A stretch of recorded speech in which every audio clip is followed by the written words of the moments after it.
So this event is part of the UK ESRC Social Science Festival. And I just want to remind you, like, this event will be video recorded. So if you don't want to be seen, you can turn off your camera and microphone during the event. And also, you can see a live transcript bar at the bottom of the Zoom if you want to see the live subtitles and transcriptions. You can use that function. And I may introduce a little bit about myself. I'm Xi Wang, a PhD researcher at Queen's University Belfast. I'm your host today and also one of the speakers at today's event. And I'm in my late 20s. I'm wearing a blue and white sweater and wearing round glasses and a pair of golden earrings. I will start to share my screen now.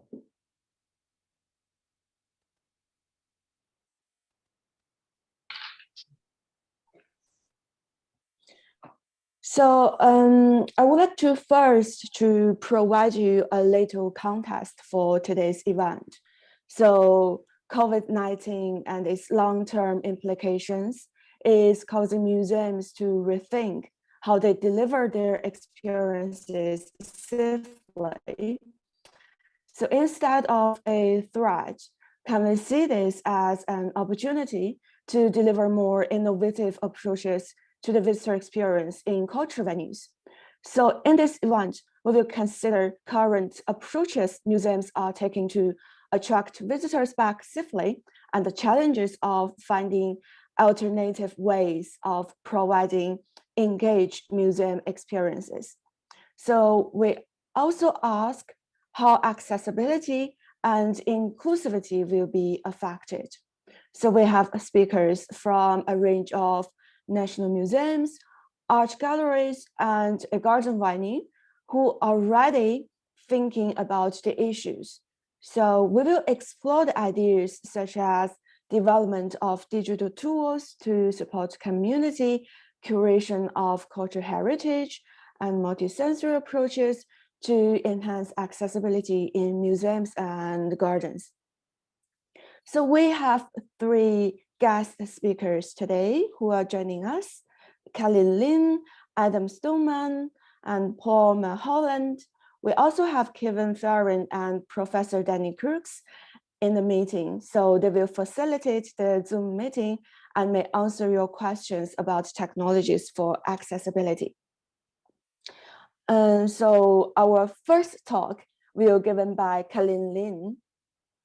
She is Programming Development Manager at National Museums NI. She is responsible for a team of community engagement coordinators and creative programmer who work together to develop and deliver community engagement and developmental programming across all 4 museum sites. So Helen leads on the development and delivery of the museum's Access for All initiative last year, collaborating with a breadth of partners to design a pilot and initiative that evolve and grow to suit the needs of disabled audiences. She is the Programming Development Manager at National Museums NI. So I will stop sharing my screen and the floor is yours, Helen. Thank you so much, Xi. So if you don't mind just bringing up my slides. Yes, okay. Thank you so much. Try. It's really great to be here today. Thanks for having me. I'm always excited to talk about the work we're doing at National Museums. Okay, I will start sharing my screen again.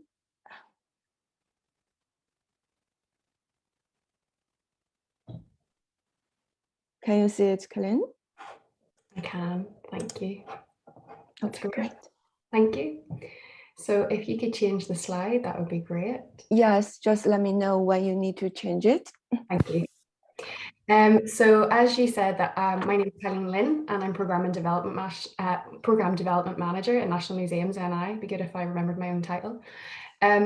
National Museums, for anybody that doesn't know who we are in Northern Ireland, comprises of 4 museums. It's the Ulster Museum in Belfast. If I could get the slide changed, please, that would be great. Ulster Museum in Belfast, Ulster Folk Museum, and Ulster Transport Museum in Coltra, and Ulster American Folk Park in Omagh, and I work across all 4 museums. She gave a really great introduction there, thank you. But just to kind of rehash, my role in the museum is to manage the community engagement across the 4 sites and design and manage the developmental programming. In truth, it's a really exciting role to play in museums. Myself and my team get to test new ideas and how to engage with audiences. And when I say audiences, I mean in the broadest possible sense. We're about engaging with all audiences. We obviously have certain audiences that are used to coming to museums. We try to develop programming to reach out to those who maybe don't feel it's their place or don't think to visit our museums. But today I wanted to touch on a pilot initiative that we designed and delivered last year when the pandemic kicked off, which was our National Museums NI Access for All initiative. And it was developed during the first lockdown in 2020. Slide, please. At the start of last year, we could see through news articles, national statistics and testimonials how the pandemic was affecting people's mental health and physical health. And what stood out most was that people with disabilities were being disproportionately affected by the situation. In a time when meeting the needs of these groups was most difficult, we in National Museums and I chose to rethink how we put disability needs at the top of the organisation's agenda and engage disabled audiences in a sustained, always-on way, not just as a pandemic project. Slide, please. We, however, can't pretend to be experts in disability access, and I absolutely cannot. And rather than make assumptions ourselves, our first steps were to reach out and begin conversations with organisations we knew to have expertise and existing relationships with service users. So you can see the list of organisations there that we reached out to and we've been working with: AGNI, RNIB, Alzheimer's Society, Autism NI, Guide Dogs, University of Atypical. I could go on and on and on. And the Now Group, who actually run one of our cafes in Omagh, Loaf Cafe. We were, throughout the process, open, honest and transparent with our partners that this was the beginning of our journey in understanding disability access needs. And really, we needed their guidance. We collaborated with them to facilitate focus groups with service users and museum visits while the museums were still closed, which was a great opportunity because there were no visitors about. It wasn't, great for many reasons, but actually that worked really well for us. And the purpose of this was to give the partners and their service users a better understanding of the change in environment. Signage had changed, movement around the museums had changed, excuse me. There were no physical maps or handouts. These are the small things that a non-disabled person may have overlooked, but something that could have had a detrimental effect on the experience of a disabled person coming to site. Slide, please. With our partners, we designed a suite of access platforms to be prototyped from September 2020. They were slow down afternoons, relaxed mornings, positive aging month programming, remote sessions and social prescribing. Slide, please. And for the first time ever, a collaboration with the NI Science Festival to deliver Sensory Science, which was a programme designed to be accessible to people with disabilities. And with that, we relied heavily on our partner, University of Atypical, to work with artists who were living with disabilities to engage audiences with disabilities. So this morning, I'm going to focus on 2 platforms that we worked to develop and deliver, one which was successful and another that is actually only just kicking off this month because we came across many barriers with it. Slide, please. So the first is our remote sessions that were developed and delivered in partnership with RNIB and Guide Dogs. Hopefully, if we can get this video played, it is of Olive Rogers of RNIB. And I find when I mention the name Olive Rogers in meetings, forums or talks, a lot of people have smiles on their faces because in truth, there are few people in this world that are such a pleasure to work with. So if hopefully we can play this video, and if so, here is Olive giving us a little insight into RNIB's experience in our collaboration.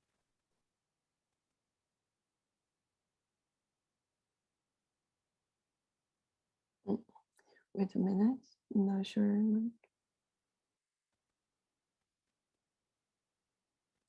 Let me reshare. At the moment, I don't know why, like, it cannot be applied. Don't worry, Xi. It's I can give a bit of an overview. Actually, probably most of us have met Olive, and I know you're going to talk about Olive later, Xi, in your talk. But really, our experience of Olive was to have that transparent and open conversation with her and her service users, where they were really honest with us and telling us what didn't work for them in museums.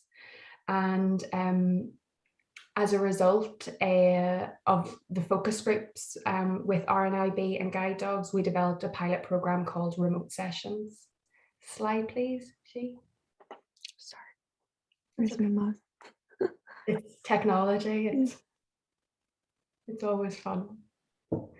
So remote sessions took place online through Zoom, which was actually recommended by RNIB service users as the most accessible platform for them to use. It's not a platform we would use in National Museums NI, but because of that accessibility, we managed to get a membership approved through the organisation and use that consistently through the project. Conversations and collaboration with the organisation service users were extremely interesting. Things that were identified as collections of interest were pieces that were on permanent display in the Ulster Museum. And we find that really interesting because participants explained that the inaccessibility of the museums meant that they didn't get to see these permanent displays. So displays like Takabuti that people like myself, a non-disabled person, and others would find so familiar. We've seen them since we were a child. RNIB service users didn't get to see Takabuti because the museums have been so inaccessible to them for so many years. So we looked at Takabuti, our Egyptian mummy, and the Girona, which was part of the Spanish Armada and sank off the coast of Northern Ireland near the Giant's Causeway in 1588. And these sessions all took place weekly and were facilitated via Zoom by our engagement team. And when restrictions allowed, an on-site facilitated visit took place as well. Slide, please. For the online sessions, participants received sensory packages in the post, and these packages contained a range of different items that engaged the participants' wider senses. The Takabuti package contained things like scraps of linen that resembled Takabuti's bandages, smooth beads to represent the scar beetles engraved on the coffin, and even baklava to give a sense of Middle Eastern desserts. So you were really trying to get to engage with all senses there, but we had to check for nut allergies, of course. The on-site visits also included handling objects and handling collections. Each family or friend bubble was given their own items to engage with as part of the visit, so no worries around cross-contamination when sharing and touching items. And these items enhance the participants' overall engagement with the story and the collections being explored. And in truth, the sessions were very popular. Over 95% of participants fed back that they learned something new, and they felt that the sessions were valuable for people with access needs. And over 60% of respondents said that they were actually unlikely to have visited the museum without having attended the Zoom session first. So I think really this demonstrates the value in digital engagement, not just during a pandemic, but actually as a long-term gateway engagement when considering outreach to audiences with additional access needs. It builds confidence and encouragement to visit in person. But I think we really have to acknowledge digital literacy issues and digital poverty as a barrier that can't be overcome by some. And that's why in real life engagement should always play a role in museums. So that brings me to social prescribing. Slide, please, Xi. As an organisation, we had begun conversations with Spring Social Prescribing, who work across Northern Ireland and Scotland, and the Healthy Living Centre Alliance, just before the pandemic, on exploring social prescribing as part of museums engagement. We incorporated this collaboration in the Access for All initiative and set to work developing the social prescribing at our 4 museums. The platform on our sites is about, the social prescribing platform on our sites is about connecting with individuals who have been prescribed social engagement and connecting them with heritage, environment and arts across all 4 museums. We have an immensely rich resource in our outdoor sites, Ulster American Folk Park in Omagh and Ulster Folk Museum in Cultra. And we've worked on a number of different community and public programs focused on environment, well-being and connection with food. We have, during the pandemic, initiated a new partnership with the conservation volunteers who are now based at the Ulster Folk Museum, and they're actually facilitating their tree nursery, volunteer programs and green gyms there, and are actually physically based there now. And as part of this new partnership, we're working to collaborate on developing social prescribing with TCV and our social prescribing partners to offer a menu of outdoor engagement that a social prescriber can bring groups and individuals to engage free of charge at the Ulster Folk Museum on a long-term basis. Our first social prescribing visits actually take place at the end of this month, so we're really excited. It's been a long journey. During the pandemic, we faced a number of different barriers on getting it off the ground, and in truth, it would have been wonderful to get it off the ground because it was really needed last year, but things like the provision of community transport just really held up how we got people who didn't even necessarily have access to their own transport to the sites. Social prescribing as part of the Access for All is a long-term engagement initiative, and so we are really thrilled to work on it. And we are beginning at the end of this month with an initial offer of just free access to site as groups of people who have been socially prescribed. But that offer we will organically grow and will eventually build a menu of activity for social prescribers on each site that they know is taking place, and they can book individuals or groups onto that activity. So we're really excited. Slide, please, Jean. As well as the platforms, we actually designed and delivered a partner-led program of training across the organisations. And this is quite important. I suppose it's the work that goes on beneath the work that you see in the museums.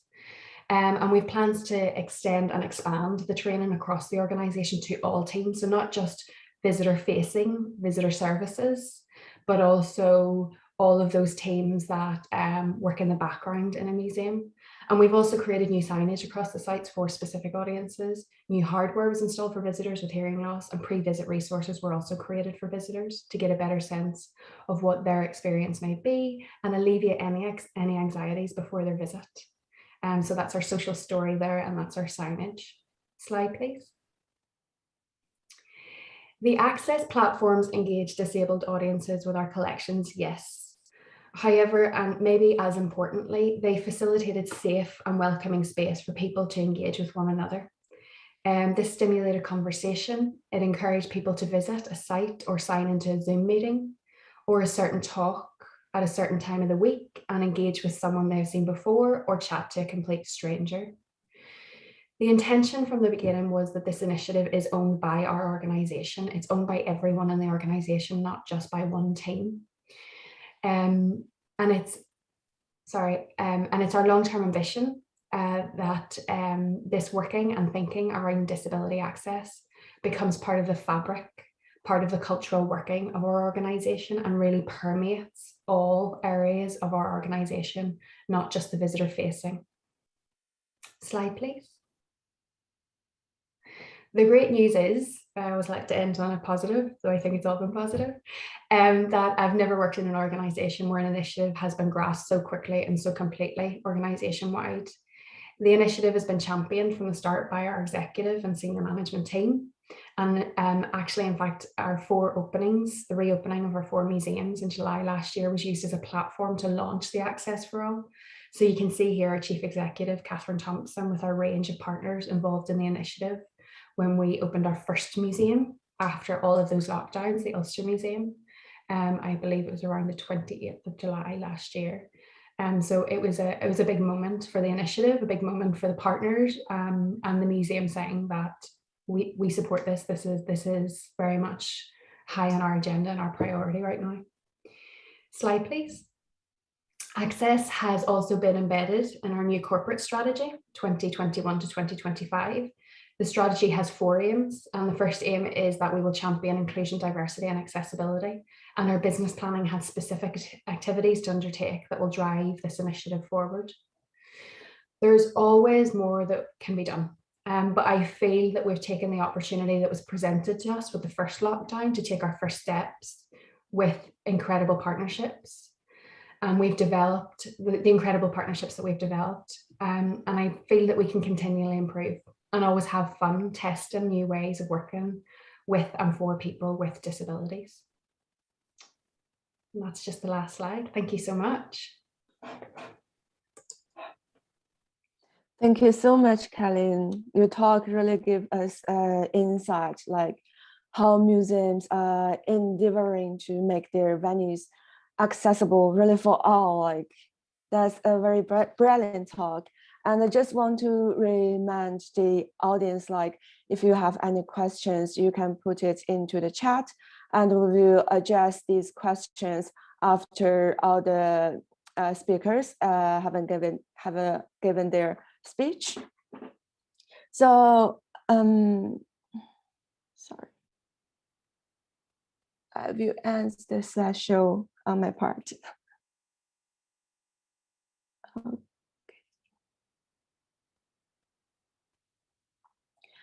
And now I would like to introduce our next speaker. So the next speech will be co-presented by Adam and Paul. Adam leads Emma's contribution to the SPICE project, an EU project dedicated to researching and developing digital methods for citizen curation, supporting communities to select and interpret artworks and share their perspectives. A museum educator with a background in the history of art, Adam has developed learning and engagement programs at the Hunt Museum, Limerick City Gallery of Art, the Science Museum, and other cultural organizations in Ireland and UK. And Paul is a senior research fellow at the Knowledge Media Institute, the Open University. His research is in the area of HCI, technology enhanced learning, and digital humanities. And he's currently an investigator in the EU SPICE project. So the floor is yours, Adam and Paul. Thank you very much for that introduction, Shi, and for inviting us here. I'm really pleased to be here this morning. And also thanks to Colleen for that really fascinating presentation and of all the really wonderful and forward-thinking work that you're doing. I'll share my presentation now. Can you see that okay? Yes. So as she said, we're going to talk about a digital access project called the SPICE project, which we are currently contributing to at the Irish Museum of Modern Art in Kilmainham, Dublin. And really this project is about developing digital tools and methods of citizen curation. I thought we could start with just a couple of statistics. So the Warwick report, which was published in 2015, was a really in-depth and detailed report into cultural access and participation in the UK. And these statistics should really be shocking, but I'm sure they won't be unfamiliar to you. The report found that residents from higher socioeconomic groups accounted for 87% of museum visitors. And among those who are involved in active cultural participation, so taking part as volunteers or creative amateurs, etc., only 2% were from a BA/ME background, and only 1% had a disability. So it's not only access, but also active participation that was not representative of society as a whole. So that is a real issue and a problem, and a long-standing one. Unfortunately, we don't have similar data for Ireland, though there was a Northern Ireland Museum Visitor Profile project in 2016, which is interesting reading. And though it uses a slightly different model, it uses the mosaic profile, which is taken from kind of consumer studies. Overall, it mirrors this sort of unrepresentative sense of the visitor profile. It reports that there's an overrepresentation in museums in Northern Ireland of visitors from wealthy or middle class backgrounds. I think it's important to note that this participation gap, access and participation gap, is a question of accessibility, absolutely. But it's also a question of relevance. This is something the Warwick report argues, that when respondents who were not visitors to museums and galleries were questioned on why they don't go to museum and galleries, one of the things that came up again and again in this research was that they said, it's not relevant to me. So this is the problem that the SPICE project is responding to. And we're responding to this problem of access and participation and relevance with the concept of citizen curation. So just as citizen science takes science out of the laboratory, out of the university, and into our gardens and homes and the street to make it accessible to ordinary people and amateurs, so too we are looking to do this with the process of curation. So the definition we have of citizen curation is a way of supporting citizens to actively engage in curatorial activities. So that's selecting and interpreting artworks in order to share their perspectives. So we'll show you what we'll give you a concrete idea of what we're working on in just a moment. But before I go any further, to give you an idea quickly of the SPICE project, the kind of vehicle for this research.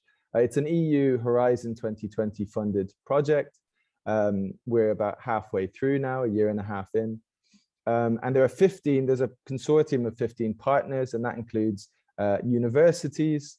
IMA in Dublin is partnered with the Open University, a range of private sector organizations and museums. So there are 5 case studies across Europe. Ireland is one, but there's also Italy, Spain, Finland, and Israel. Each case study has a slightly different focus. We'll show you our case study, but in Finland, for example, they're researching how VR can be used to engage with older communities.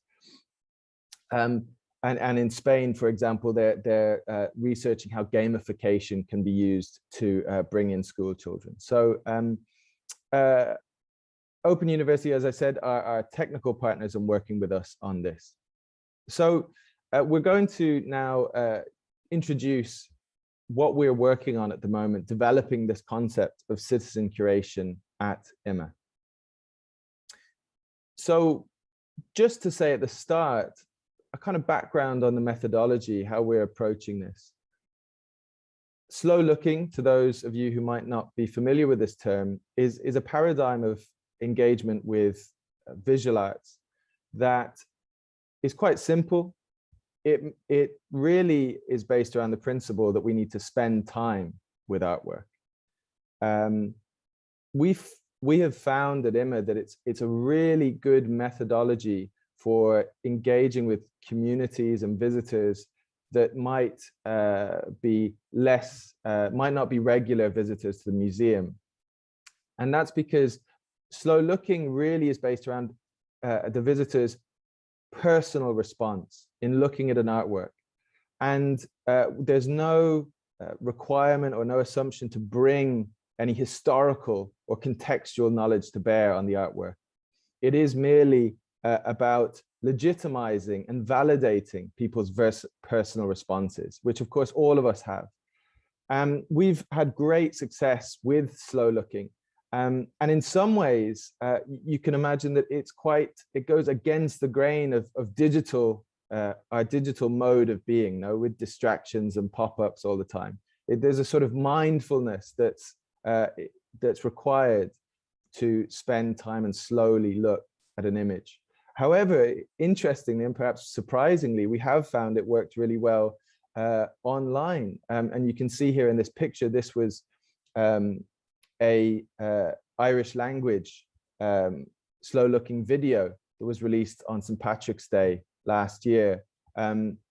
We've had tremendous engagement with our slow looking videos, and you can find them all on the IMA website, which take people through the process of looking and noticing and reflecting and asking questions. And we've also found that slow looking has adapted very well and effectively over Zoom as part of our art and aging program, which is focused on working with older people, often who might be suffering from dementia. So this is the kind of methodology, this sort of direct method of eliciting personal responses to artworks, which we are taking as the sort of methodological starting point for our digital tools. And I'm going to hand over to Paul now for the next few slides. Thank you. Okay, so thanks, Adam. So yeah. So basically, we started by looking at these slow-looking videos as inspiration, and I think as a kind of thought experiment, we were thinking to ourselves, when you watch these videos, it kind of asks you questions. What do you see? Why do you think the artist gave the artwork that title? And we were kind of wondering to ourselves, what if there was a system where you could share your answers to these questions, share your responses, and you could find out how other people had responded as well. So we took that as our starting point. So basically, we started to develop a piece of software where slow-looking experiences could be authored as an activity. We're kind of calling these scripts that you can go through, and develop a piece of software that can be used to kind of go through, undertake an activity, but also to author ones. And also we want to open up the authoring. So we're not just thinking of, say, IMA being able to author activities that the public can do, but also community groups being able to author activities that give their particular kind of perspective or viewpoint on art, and other people can take part in those. So we just see in the example here, we see a kind of Freud portrait and a kind of snapshot of a script where somebody is being guided through the interpretation of the artwork. So next slide, please. So if we look at the authoring process, and within this authoring process, we've almost tried to create a kind of mini kind of curatorial process that somebody can go through.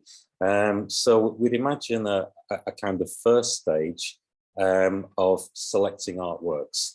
And we're thinking of both on-site and off-site ways of working.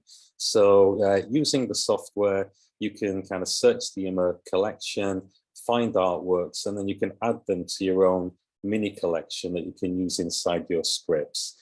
And we're thinking of using this both as part of an on-site experience. You might visit an exhibition and then kind of choose things you want to write scripts about, or it could potentially be done as a kind of at-home kind of virtual gallery experience.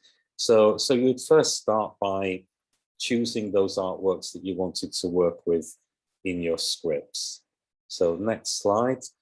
And then as a second stage, choose some kind of theme for the script. So what do you want to talk about?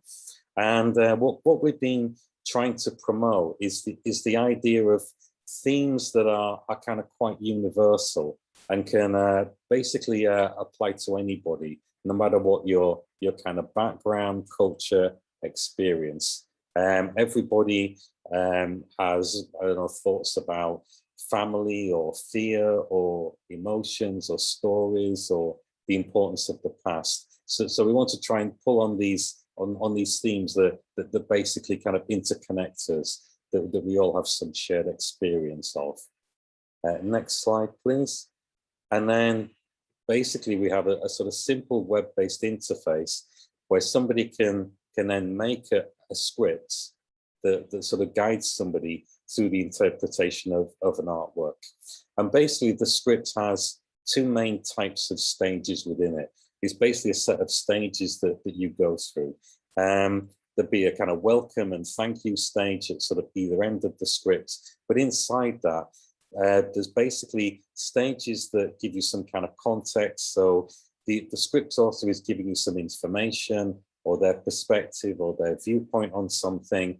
And then other stages where the script author is asking you one or more questions and trying to prompt some kind of response. And really with the questions as well, we don't want this to be a kind of quiz on somebody's art knowledge. Again, we're promoting the idea that these questions should be about what do you see, what do you feel, what do you think, rather than what do you know about kind of art and artistic practice.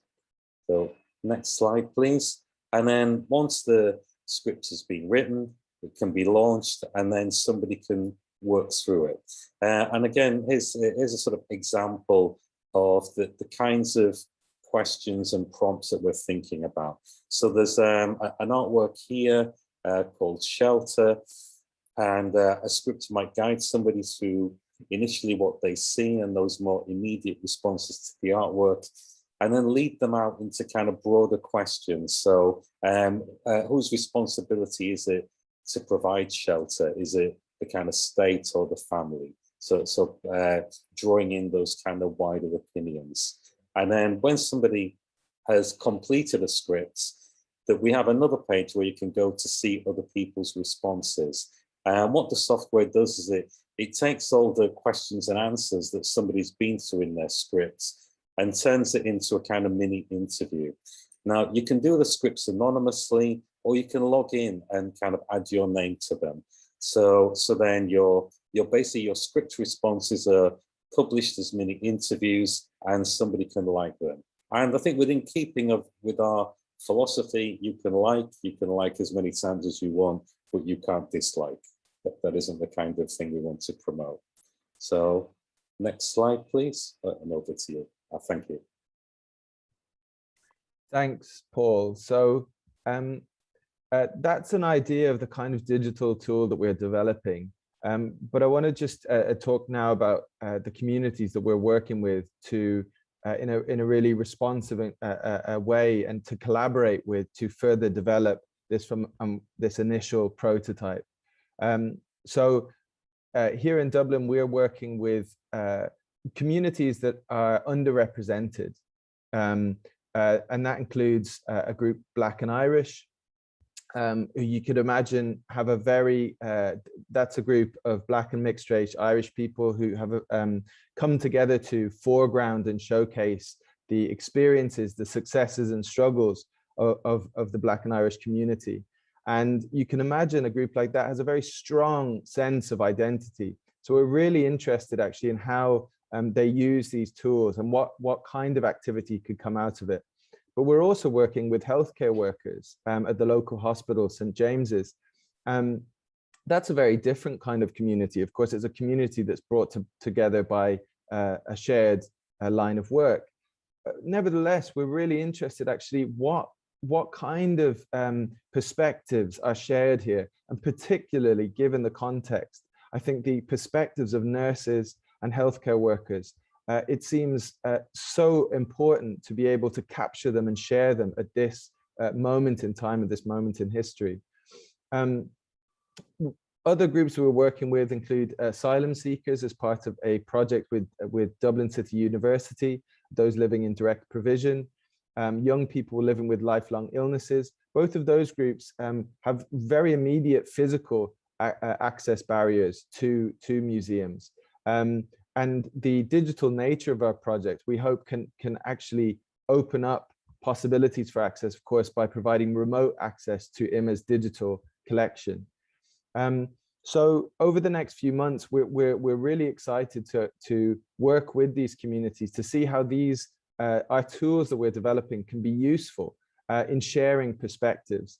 I think we're also really clear that, you know, not to get too bogged down or focused on the medium, the digital medium itself. We're really focused, I think, on what can happen when you use it.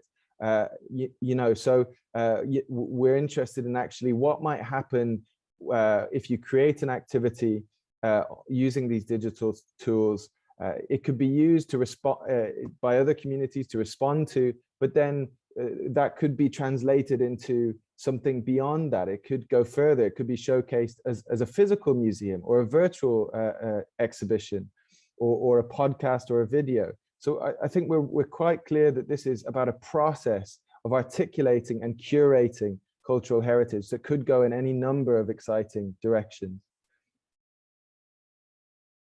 And I'll just finish to sum up, really. So going back to that first slide at the beginning, where we looked at the Warwick report's findings, how does citizen curation tackle accessibility and relevance and this concept of the participation gap? Well, we're developing guided forms of interpretation that focus not on acquiring domain knowledge about art, but on sharing personal viewpoints as a legitimate response. And we're making these responses part of the cultural offer to broaden the range of voices around art and connect art to everyday feelings and concerns. And we're bringing in underrepresented groups to create cultural activities, which we're calling scripts, that help others to see the world from the perspective of that group. Please do get in touch with us. Our emails are there if you have any questions or comments or feedback. And you can also find out more about the SPICE project on our website, which is listed there. And we're also on Twitter and Instagram and LinkedIn. So I look forward to your questions, and I hope you'll keep in touch. Thank you. Thank you, Adam and Paul, for your very brilliant and inspiring work. And this really shows like how the museums can take the initiative to bring participants and audiences from different backgrounds and disability background to actively participate in museums. And also that slow looking approach is very inspiring. So please, I just remind the audience, if you have any questions for Adam and Paul, please just leave your questions in the chat and we will come back later. So I will start sharing my screen.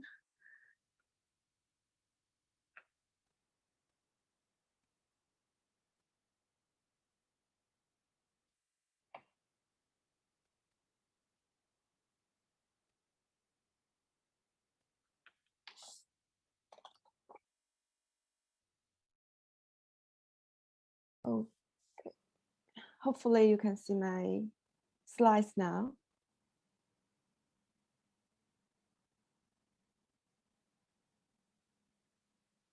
Okay. So as I mentioned earlier, I'm the PhD student at Queen's and also work as a Marie Curie early stage researcher. And I currently work with Tasani Belfast and RNIB to investigate novel access options that employed new technologies, including the touch tour design and the chatbot design. So I would like to start my talk by giving you a little bit background on accessibility. So equal access to cultural venues such as museums, heritage centers, and art galleries for people with disabilities have been acknowledged as human rights. And it's being addressed at international and national levels. So for example, the Universal Declaration of Human Rights 1948 and the UN Convention of Rights on the Persons with Disabilities 2010. And in the UK, among 14.1 million disabled people, and there are about 2 million people are blind or partially sighted. So it is estimated that the number of blind partially sighted people will be increased to over 4 million by 2050. And with the aging population increasing, the need of access facilities increases. And now I would like to come to my current work, which is a multi-sensory garden tour. We are working with the Hillsburg Castle and Gardens. So gardens are significant in people's daily life. They help us to connect to nature, to appreciate the stunning plants, to enjoy and relax, and also to socialize with others. Garden visits can promote mental and physical well-being of visitors as nature connection, and the gardens have generated significant interest from visitors during the COVID-19 pandemic. And gardens can offer a varied and multisensory experience for blind and partially sighted visitors. At the same time, though a garden visit presents some access barriers for blind and partially sighted visitors. So paths through a garden can be difficult to follow, and the natural terrain of some gardens can also be potentially dangerous for blind visitors.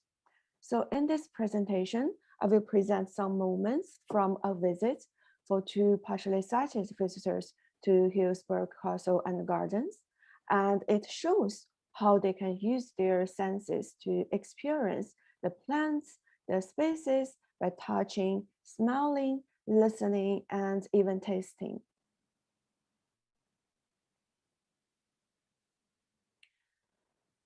So Hillsborough Castle was formerly a Grant family residency. It is now the official residence of the Secretary of the State for Northern Ireland. And it's also a staying place for royal family when they visit Northern Ireland. Hillsborough Castle's gardens were developed from the 1760s onwards. So the gardens offer both historical interest and a multisensory garden experience. The gardens include the walled garden, the yew tree walk, the moss walk, the lake, and the Lady Alice Temple. So visitors can look at the colorful plants and flowers.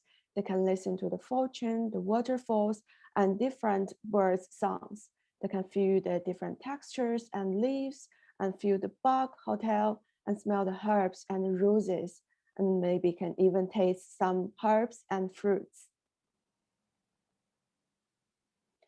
So we invited two partially sighted participants to join us in a visit to the gardens in the mid-August this year. So our tour guide is Jim. Jim designed a suitable and safe multisensory tour. So in this photo is one of our participants, James, is reaching his hands up to touch a big sunflower. And then our tour guide, Jim, brings the sunflower down for James, as it's too high to reach. And James made an interesting comment when he felt the sunflower. He said, "It is as big as my hat." And here's a short video of some moments on the tour. It is a selection of video clips showing how our participants can use touch, smell, and even taste to explore the plants in the Hillsborough Gardens. And you may be able to hear the comments from James, Julie, and Jane when they are exploring the plants. So hopefully the video will be fine. Beautiful, and Isn't the way the leaves are sort of. The leaves are up and out, and then inside are the sepals, and inside you have the stamens. That is where all the bees go to. Yes. So having felt that, move your hand to that. That is the seed. Oh wow! Just feel that. Is that one flower? That is one flower. It's like solid. It is huge, isn't it? You can the Oops, sorry. leaves likewise are big, but that is one sunflower. And what you're touching now is where it produces the sap. It is normally full of bees, but I'm sure that there were no insects there to touch. Thank you. So this is sap then? Yeah, that's sap. It's yellow, and have you that one?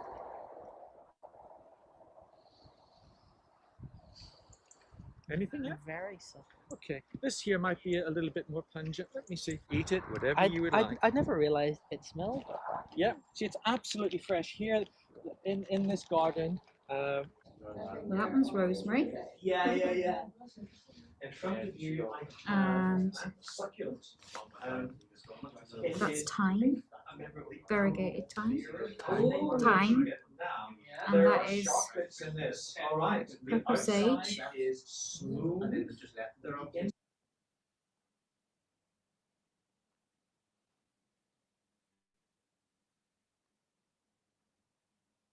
Beautiful. So the gardens provide a range of different sounds which our participants experienced too. So I'd like to play another video of the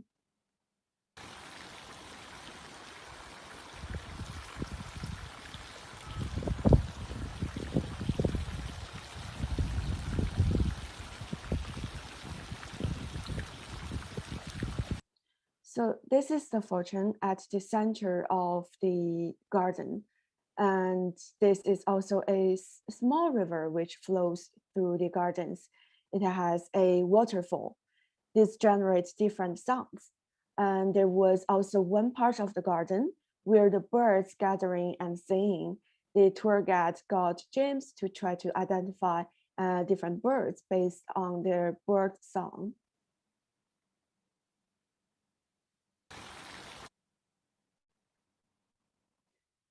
So because our visit was in August, a number of the fruit trees had produced the fruits. And there were pears and apples which had just fallen to the ground. And the participants were able to feel the fruits and then taste it. And they were also able to taste some of the herbs in the herb garden.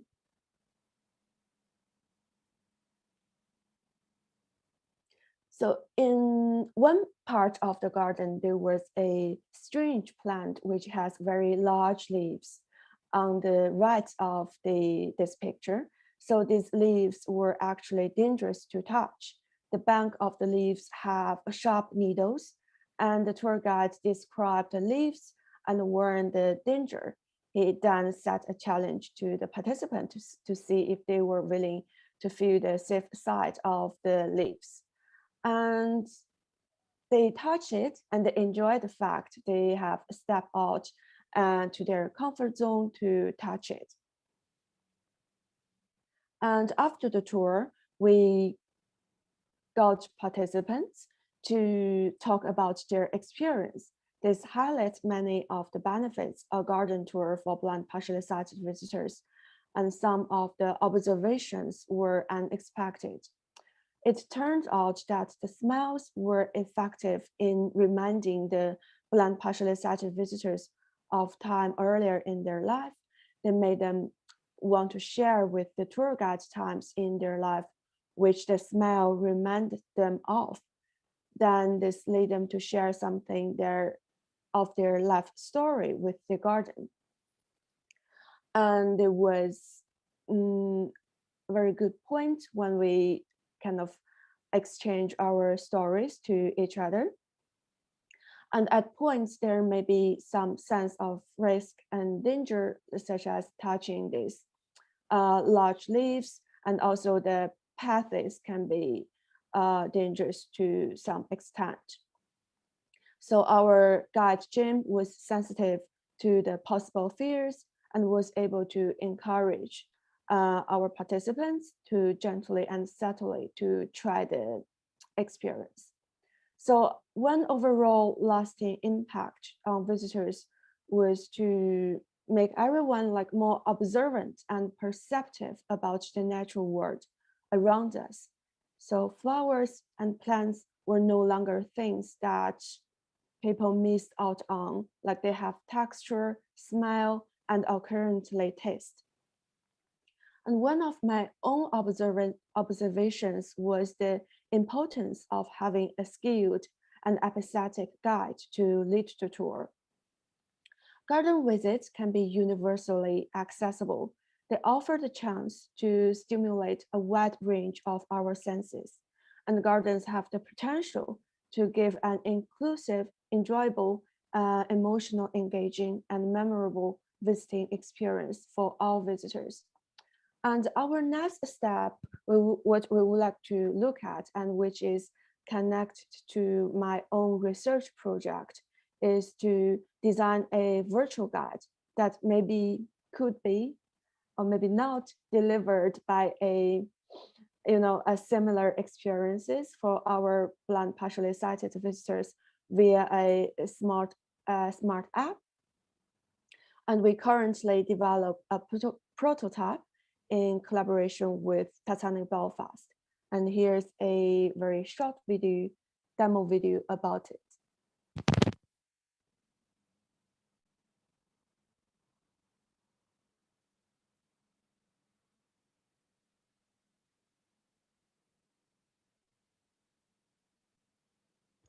This short video illustrates a prototype of our virtual museum audio guide. This is a customizable museum audio guide which we have developed in collaboration with Titanic Belfast. The prototype has been designed for blind and partially sighted visitors to be able to explore the venue independently. The guide is completely voice-driven. The audio guide can be easily customized for any museum or any venue. For each exhibit, the museum types in the text to define the audio description. Then they link the exhibits together into a flexible tour. Other options can be selected, such as the narrator's voice for this exhibit. Automatic speech synthesis is used to generate the audio files for the audio guide. This glass case contains a large model of Titanic. It is over 5 meters long. The spine of her keel is painted red. Above it, her hull is painted black. Her upper decks are white. There are rows and rows of tiny windows, called portholes. Visitors can also ask their own questions to the audio guide at any time. The museum maintains a database of possible questions and answers. Several techniques are used to select the right answer. Could I ask a question, please? What is your question? How big was the Titanic? The Titanic was as long as 4 city blocks.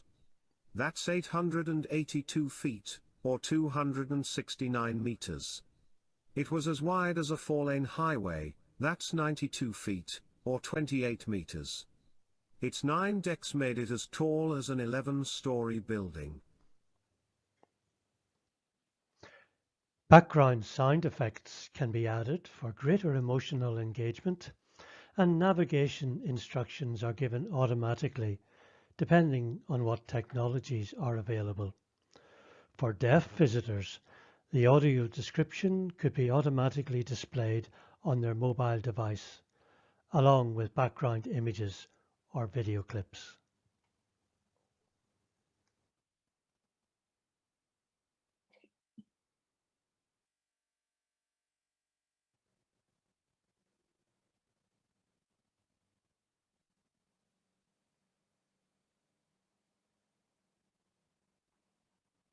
So we'd like to say a huge thank you to our tour guide, Jim Walker, and to Hillsborough Gardens, who allow us to explore the garden. And we also would like to thank our participants, James and Julie, for joining us to this garden tour and providing us with helpful feedback and comments during the tour. And also thanks for our cameraman, Tony San, for shooting the video for us. So we hope this presentation might inspire people to consider how we can make better use of gardens as something that can be accessed and enjoyed by everyone. And here's my email address and Twitter accounts if you want to reach me. And thanks for your attention. I will stop sharing my screen now.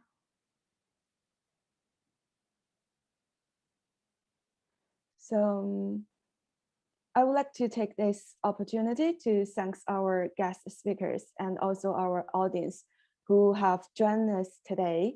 So as it comes to our question and answer sessions, you can either raise your hands to ask questions, and we will ask you to unmute yourself, and we will also go through the questions in the chat facility. And I can see there are already a number of the questions and comments in the chat.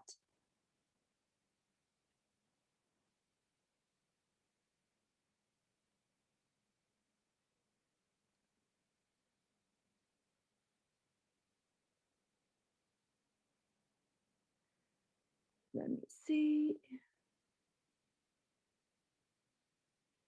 So we have the comments from Rada, if I pronounce your name right, sorry. And she said, brilliant talk.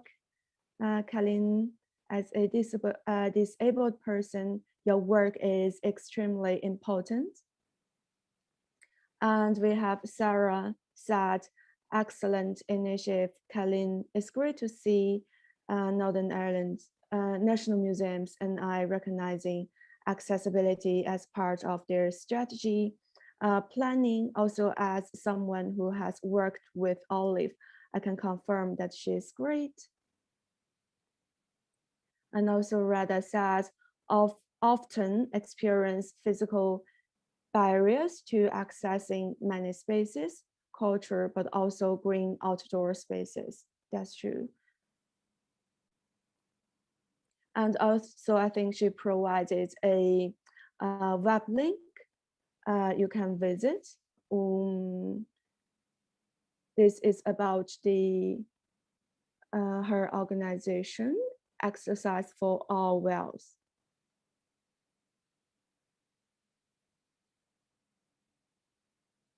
So I would like to, based on the presentations and speech from our guest speaker, I found there's one thing like is very common is like all of our work is kind of a collaborative mode.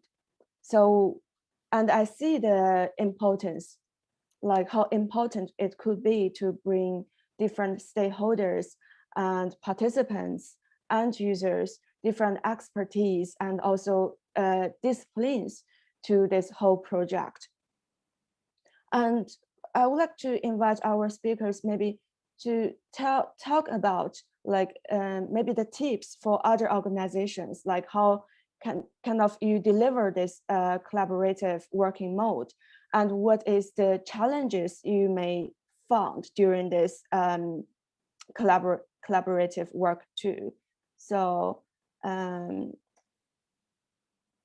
may want to start first to maybe talk a little bit about this working mode? I'm happy to jump in and make comment. I think for us, and I mentioned it in what I was saying earlier, I think an important part of collaboration with external organizations is being open and transparent and being honest about your limitations, your resources, your lack of understanding, your lack of expertise, because there's no point in pretending that we know it all when we're asking for help from others. With our partners, we really did rely on their guidance and them advising us on best practice. Maybe some of the barriers have been trying to keep up the momentum at times.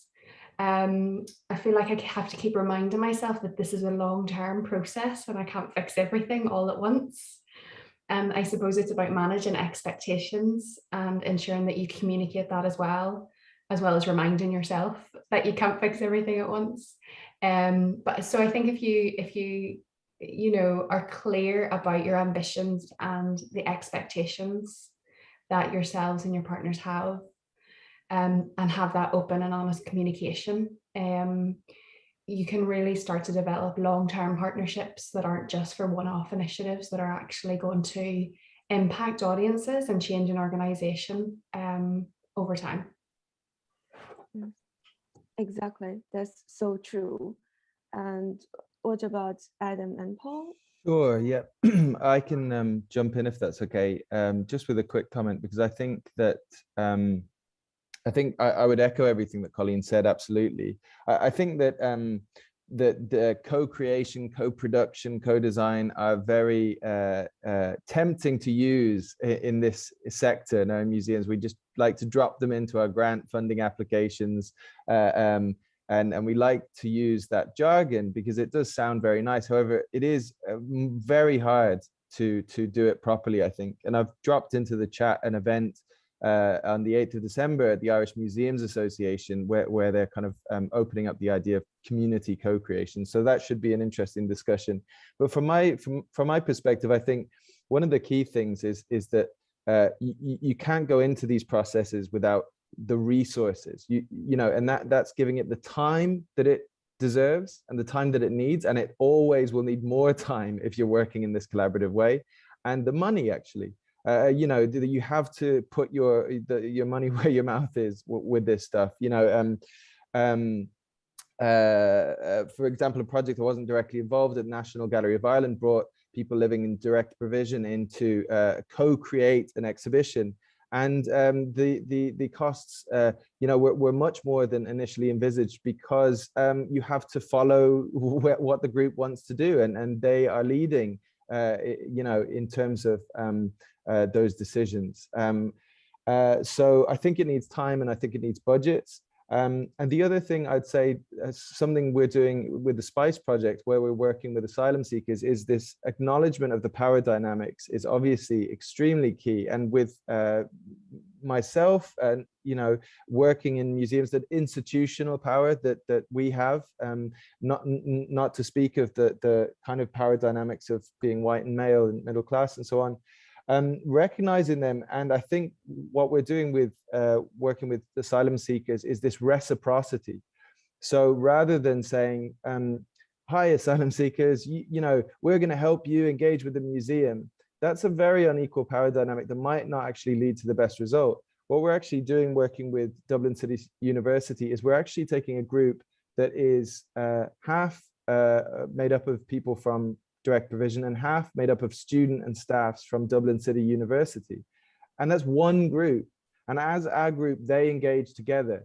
So you can actually, in this reciprocal mode, you can decenter the sort of maybe paternalistic kind of power dynamic around us and them. And I think that we found been really helpful so far. Thank you.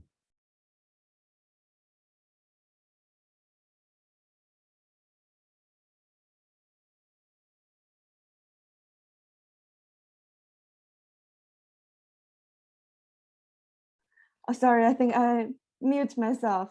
Sorry about it. Thanks so much for sharing this. Is exactly, it's like because for my project, I start work with the RNIB and also the different stakeholders in the museums. It's really about how to make this, it's not only the project accessible, like we kind of need a inclusive working space and bring anyone in, and everyone's voice is kind of equally heard. We're not, as you said, Adam, like it's not of the mode like we are helping them, but it's like we're working together to make this whole environment could be accessible and inclusive for all. And I just saw before I ask the questions, I see this, someone raised yeah, hi, that's me. Yes. Sorry, my camera's not working properly today, so I have it turned off. I do have a question for Helen, if I may. You talked about the remote workshops that you did, and now you're going back into in-person activities. Is there something from the experience you had with remote things that you would like to keep continuing now, even when things are opening up? Yeah, very much. Katharina, thanks for your question. And I kind of touched on it earlier as that digital remote engagement as being something that should be viewed as an opportunity long-term in engaging with communities, as almost either a long-term form of engagement and access, or as a gateway opportunity. Gateway sounds like an odd word. It sounds like I'm talking about something else, but in what we found with the RNIB remote sessions was that, like I said, with the statistics that came out, respondents said that they wouldn't have visited the museum if they hadn't engaged in the remote session. So you find about 65% ended up coming to the museum for a facilitated visit, and they wouldn't have before that if they hadn't engaged in 2 remote sessions previously. So we definitely see remote sessions as a long-term tool. And I think there was comment in the chat function there around that bizarre situation where we all went into lockdown, but actually accessibility became better for disabled people because of the remote working, and there's no reason why we shouldn't continue that. So yeah, we're absolutely taking learning from that. In our community engagement programs, we've got a number of them running across museums. They all engage in remote working even now, as part of our programs to ensure accessibility. We're working on a project called Reimagine, Remake, Replay, which is, and I wholeheartedly agree with Adam with that word co-create and co-design and co-curate. But this, I would say, is probably the first time that we've properly worked to co-create with an audience. We're working with young people and we're doing in real life engagement, but we're actually also doubling up for it to be digital engagement as well for those young people that can't come to the museum, and creating other options for them. So it's a hybrid methodology, I would say, going forward, and we're not going to lose that online engagement. Thank you, Helen, for hope this answer your questions. And just aware of the time, I think it's time for us to close this session. I'm sorry about it. And so thanks so much for all the questions and comments. And I would like to thank you all again for joining us today and makes this event so interactive and engaged. And I hope you all have a very good day. Thank you, Ji. Bye-bye. Thank you, Thank you so Chi. much. Have a nice weekend.